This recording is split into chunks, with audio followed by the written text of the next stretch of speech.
All right. This reading is on Hermann von Helmholtz, 1821 to 1894, Ernst Weber, 1795 to 1878, and Gustav Theodor Fechner, 1801 to 1887. One of the greatest scientists of the 19th century, Hermann von Helmholtz was a prolific researcher in physics, medicine, and physiology. Psychology ranked fourth among his areas of scientific contribution, yet his work together with that of Fechner and Wundt was instrumental in beginning the new psychology. He emphasized a mechanistic and deterministic approach, assuming that the human sense organs functioned like machines. Also, he liked technical and mechanical analogies, such as comparing the transmission of nerve impulses to the operation of the telegraph. Born in Potsdam, Germany, where his father taught at the gymnasium, in Europe, a high school/junior college preparatory for the university, Helmholtz was tutored at home because of his delicate health. At the age of 17, he enrolled in a Berlin medical institute where no tuition was charged to students who agreed to become army surgeons after graduation. Helmholtz served for 7 years in the army, during which time he managed to continue his studies in mathematics and physics and published several articles.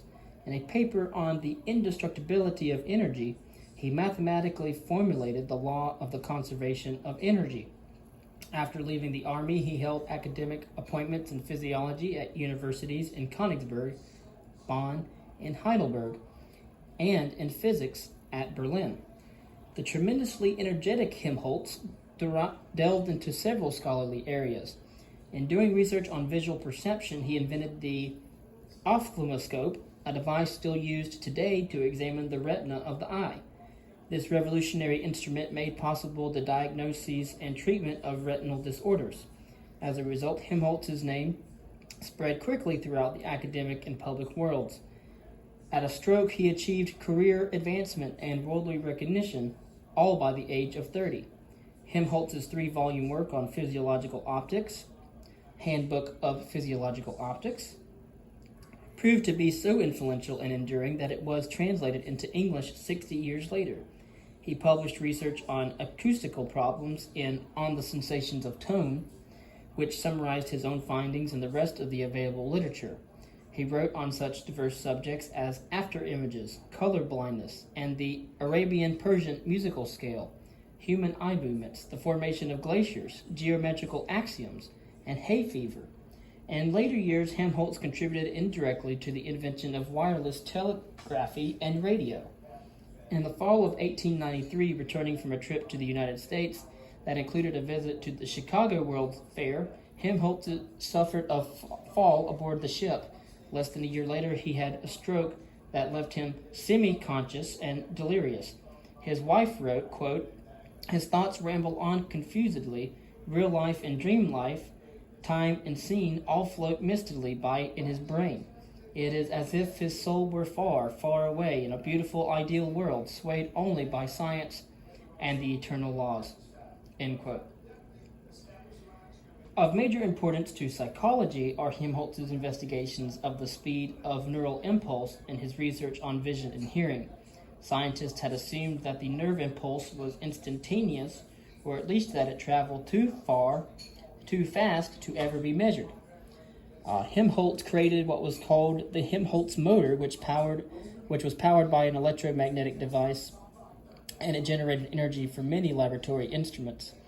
Helmholtz provided the first empirical measurement of the rate of conduction by stimulating a motor nerve and the attached muscle in the leg of a frog. He arranged the demonstration so that the precise moment of stimulation and of the resulting movement could be recorded. Working with nerves of different length, he recorded the time delay between stimulation of the nerve near the muscle and the muscle's response, and did the same for stimulation farther from the muscle. These measurements yielded the conduction speed of the neural impulse, 90 feet per second. Helmholtz's findings that the speed of conduction was not instantaneous demonstrated that thought and movement follow each other at measurable intervals and do not occur simultaneously, as had originally been thought. His studies on vision also had an impact on the new psychology. Helmholtz investigated the external eye muscles and the mechanism by which internal eye muscles focus the lens. He revised and extended a theory of color vision published in 1802 by Thomas Young, and this work came to be known as the Young-Helmholtz theory of color vision. No less important is his research on audition, specifically the perception of tones, the nature of harmony and discord, and the problem of resonance. The enduring influence of his ideas and experiments is evident from the fact that they are still cited in modern psychology textbooks. He focused on the applied or practical benefits of scientific research. Helmholtz did not believe in conducting experiments just to accumulate data. In his view, the mission of a scientist was to gather information and then to apply that growing body of knowledge to practical problems.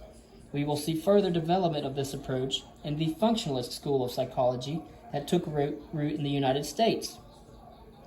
Helmholtz was not a psychologist, nor was psychology his major interest, but he contributed a large and important body of knowledge to the study of the way the human senses work. This helps to strengthen the use of the experimental approach to the study of topics that would become central to the new psychology. Again, these three figures were more physiological influences rather than psychological influences. Ernst Weber, 1795 to 1878. Ernst Weber earned his doctorate degree at the University of Leipzig in 1815 and taught anatomy and physiology there from 1817 until his retirement in 1871. His primary research interest was the physiology of the sense organs, an area in which he made outstanding contributions. Thus, he applied physiology's experimental methods to problems of a psychological nature. Previous research on the sense organs had been conducted almost exclusively on the higher senses of vision and hearing. Weber explored nerve fields, notably cutaneous or skin senses and muscular sensations. A significant contribution to the new psychology involved Weber's experimental determination of the accuracy of the two-point discrimination of the skin, the dermis. That is the instance or the distance between the 2 points before subjects report feeling two distinct sensations. Without looking at the apparatus, subjects are asked to report whether they feel 1 or 2 points touching the skin of the epidermis. When the 2 points of stimulation are close together, subjects report a sensation of being touched at only 1 point. At the distance between the two sources of stimulation, and as that distance is increased, subjects report uncertainty about whether they feel 1 or 2 sensations. Finally, a distance is reached where the subjects report 2 distinct points of touch. This procedure demonstrates the 2-point threshold, the point at which the 2 separate sources of stimulation can be distinguished. Weber's research marks the first experimental demonstration of the concept of threshold, the point at which a psychological effect begins to be produced, an idea widely used in psychology from its very beginnings to the present day. Later, we will discuss the concept of threshold as it applies to consciousness, to that point at which unconscious ideas in the mind become conscious. Weber's research led to the formulation of psychology's first quantitative law. He wanted to determine the, quote, just noticeable difference, which is the smallest difference between weights that could be detected. He asked his subjects to lift 2 weights, a standard weight and a comparison weight, and to report whether one felt heavier than the other. Small differences between the weights resulted in judgments of sameness. Large differences resulted in judgments of a difference between the weights. Weber found that the just noticeable difference between the 2 weights was a constant ratio of 1 to 40 of the standard weight. In other words, a weight of 41 grams was reported to be just noticeably different from a standard weight of 40 grams, and an 82-gram weight was just noticeably different from a standard weight of 80 grams. Weber then asked how muscle sensations might contribute to a person's ability to distinguish between the weights. He found that subjects could make such discriminations much more accurately when they lifted the weights than when the experimenter placed the weights in their hands. Actually, hefting the weights involved tactile touch and muscular sensations, whereas when the weights were placed in the palms, only tactile touch sensations were experienced. Because subjects could detect smaller differences between the weights when the weights were lifted at a ratio of 1 to 40, than when the weights were placed in the hand of a ratio of 1 to 30, Weber concluded that the internal muscular sensations in the first instance must have an influence on the subject's ability to discriminate. From these experiments, Weber suggested that the ability to discriminate among sensations depended not on the absolute difference between the two weights, but on their relative difference or ratio. His experiments on visual discrimination found that the ratio was smaller than for the muscles sense experiments. He then proposed a constant ratio for the just noticeable difference between two stimuli that would be consistent for each of the human senses. Weber's research showed that there is not a direct correspondence between a physical stimulus and how we perceive it. Like Helmholtz, however, Weber was interested only in the physiological processes and not in the significance of his work for psychology. His research provided a method for investigating the relationship between body and mind, between the stimulus and the resulting sensation. This was a major breakthrough, and what was required now was for someone to act on its pertinence. Weber's experiments stimulated additional research and focused the attention of later physiologists on the usefulness of the experimental method for studying purely psychological phenomena. Weber's research on thresholds and the measurement of sensations was of paramount importance to the new psychology, and it has influenced virtually every aspect of psychology to the present day. Gustav Theodor Fechner, 1801 to 1887. Gustav Theodor Fechner was a scholar who followed diverse intellectual pursuits during a remarkable active life. He was a physiologist, a physicist, a psychophysicist, a philosopher, and for many years, an invalid. Of these endeavors, it was his work on psychophysics that brought his greatest fame. Fechner began medical studies at the University of Leipzig in 1817, and while there he attended Ernst Weber's lectures on physiology. Fechner remained at Leipzig for the rest of his life. Even before he graduated from medical school, Fechner's humanistic viewpoint rebelled against the prevailing mechanism of his scientific training. Under the pen name Dr. Mises, he wrote satirical essays ridiculing medicine and science. This conflict between the two sides of his personality persisted throughout his life, his interest in science and his interest in the metaphysical. Obviously troubled by the then current atomistic approach to science, he subscribed to what he called his day view, that the universe can be regarded from the viewpoint of consciousness. This stood in opposition to the prevailing night view, that the universe, including consciousness, consisted of nothing but inert matter. After completing his medical studies, Fechner began a career in physics and mathematics at Leipzig University and also translated handbooks of physics and chemistry from French into German, which brought him recognition as a physicist. And by the late 1830s, he had become interested in the problem of sensation, and while investigating visual afterimages, he seriously injured his eyes by looking directly at the sun through colored glasses. In 1833, Fechner obtained the prestigious appointment of professor at Leipzig, whereupon he fell into a depression that lasted for years. He complained of exhaustion and had difficulty sleeping. He could not digest food, and even though his body showed signs of starvation, he felt no hunger. He was unusually sensitive to light and spent most of his time in a darkened room with black walls, listening while his mother read to him through a narrowly opened door. He tried to take long walks, at first only by night, when it was dark, and then by day in daylight with his eyes bandaged, hoping to ease the boredom and gloom. As a form of catharsis, he composed riddles and poems. He tried alternative medical therapies, including laxatives, electric shocks, steam treatments, and applying burning substance to his skin. None of them worked. Fechner's illness may have been neurotic in nature, an idea supported by the bizarre way in which he recovered. A friend told him about a dream in which she prepared him a meal of raw spiced ham marinated in Rhine wine and lemon juice. The next day she fixed the dish and brought it to Fechner.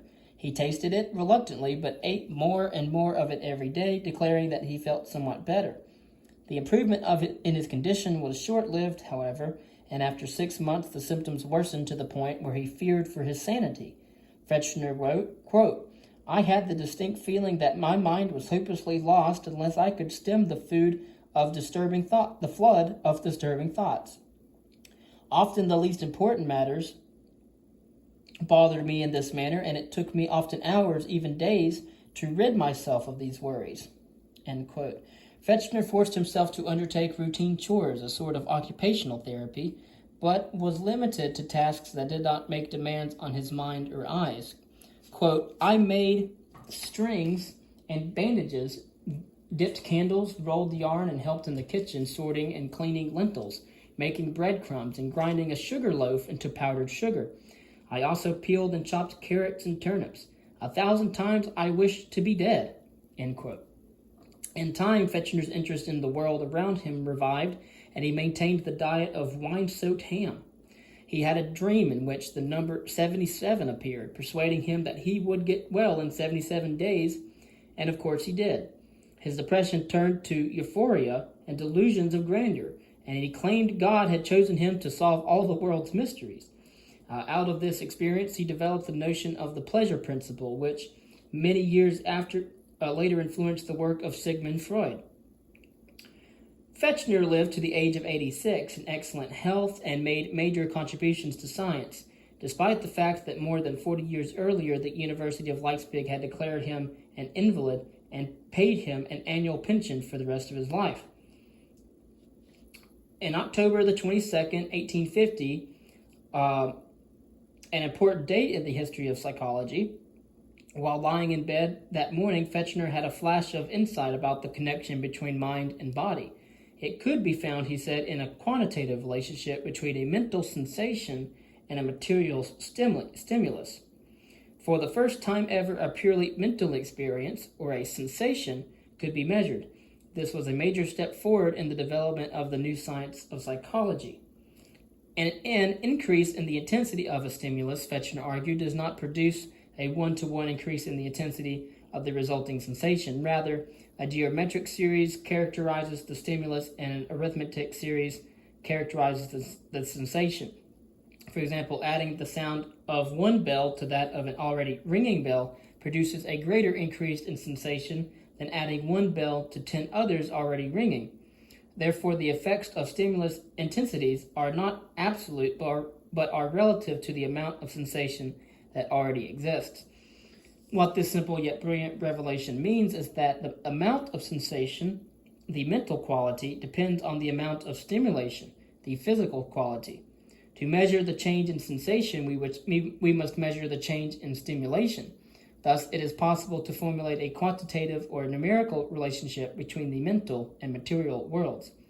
Fechner had crossed the barrier between body and mind by relating one to the other empirically, making it possible for the first time to conduct experiments on the mind.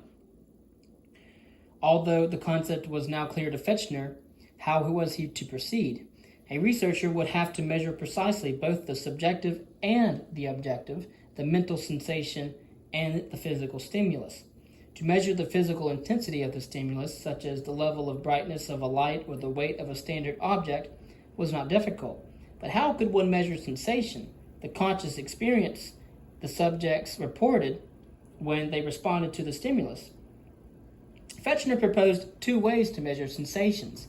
First, we can determine whether a stimulus is present or absent, sensed or not sensed. Second, we can measure the stimulus intensity at which subjects report that the sensation first occurs.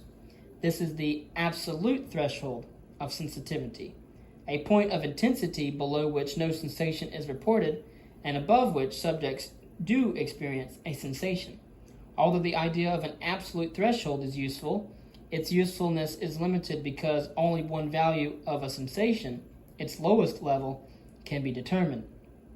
To relate both intensities, we must be able to specify the full range of stimulus values and the results of sensation values.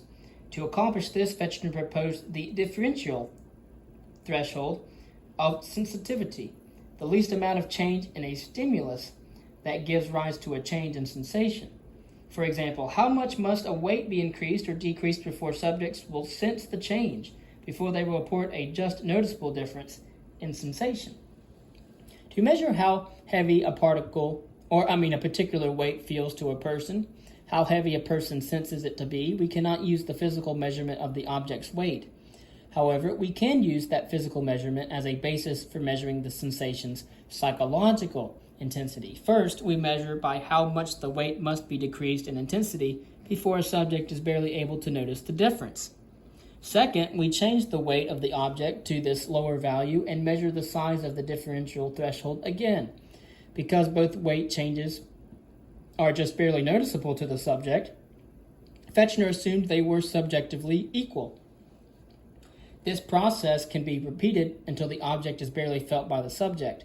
If every decrease in weight is subjectively equal to every other decrease, then the number of times the weight must be decreased, the number of just noticeable differences, can be taken as an objective measure of the subjective magnitude of the sensation.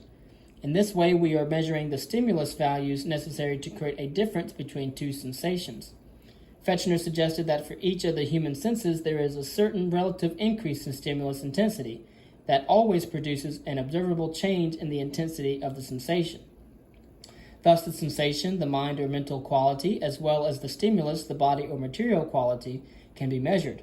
The relationship between the two can be stated in the form of an equation, S equals K log R, in which S is the magnitude of the sensation, K is a constant, and R is the magnitude of the stimulus. The relationship is logarithmic. One series increases arithmetically and the other geometrically. In his latter writings, Fechner noticed that the idea for describing the mind-body relationship had not been suggested to him by Weber's work, even though he had attended Weber's lectures at the University of Leipzig, and Weber had published on the topic a few years earlier. Fechner maintained that he did not discover Weber's work until after he had begun the experiments designed to test his hypothesis. It was only some time later that Fechner said that he realized that the principle to which he gave mathematical form was essentially that what Weber's work had shown. The immediate result of Fechner's insight was his research on psychophysics. The word defines itself, the relationship between the mental, psycho, and material, physics, worlds. In the course of his work, which included experiments on lifted weights, visual brightness, visual distance, and tactile distance, Fechner developed one and systematized two of the three fundamental methods used in psychophysics research today. Psychophysics is the scientific study of the relationship between mental and physical processes. The method of average error, or method of adjustment, consists in having subjects adjust a variable stimulus until they perceive it to be equal to a constant standard stimulus. Over a number of trials, the mean or the average value of the differences between the standard stimulus and the subject's setting of the variable stimulus represents the error of observation. This technique is useful for measuring reaction times, as well as visual and auditory discriminations. In a larger sense, it is basic to much psychological research. Every time we calculate a mean, we are essentially using the method of average error. The method of constant stimuli involves two constant stimuli, and the aim is to measure the stimulus difference required to produce a given proportion of correct judgments. For example, subjects first lift a standard weight of 100 grams and then lift a comparison weight of, say, 88, 92, 96, 104, 108 grams. The subject must judge whether the second weight is heavier, lighter, or equal to the first. In the method of limits, two stimuli, for example, two weights, are presented to the subjects. One stimulus is increased or decreased until subjects report that they detect a difference. Data are obtained from a number of trials, and the just noticeable differences are averaged to determine the differential threshold. Fechner's psychophysics research program lasted 7 years.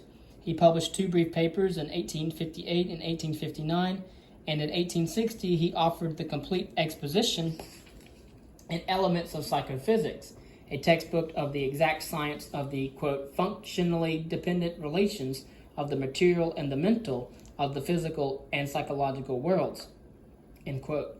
This book is an outstanding original contribution to the development of scientific psychology. Fechner's statement of the quantitative relationship between stimulus intensity and sensation was considered at the time to be of comparable importance to the discovery of Newton's laws of gravity.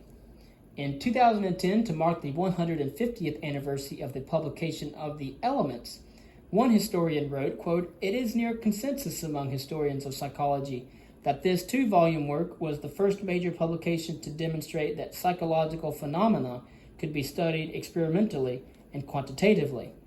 End quote. It is also important to note that Fechner introduced to psychology the notion of the unconscious, the idea of stimuli below the threshold of conscious awareness. The concept was virtually unknown at the time, and Fechner did not make it a part of his work, but it would become an important part of the new discipline of psychology. The following material is a portion of Elements of Psychophysics, in which Fechner discussed the difference between matter and mind, between the stimulus and the resulting sensation. Fechner also distinguishes between what he calls inner and outer psychophysics.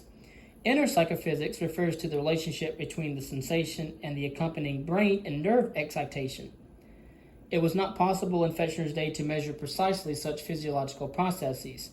Therefore, he chose to deal with the outer psychophysics, the relationship between the stimulus and the subjective intensity of the sensation, as measured by his psychophysical methods. At the beginning of the 19th century, the German philosopher Immanuel Kant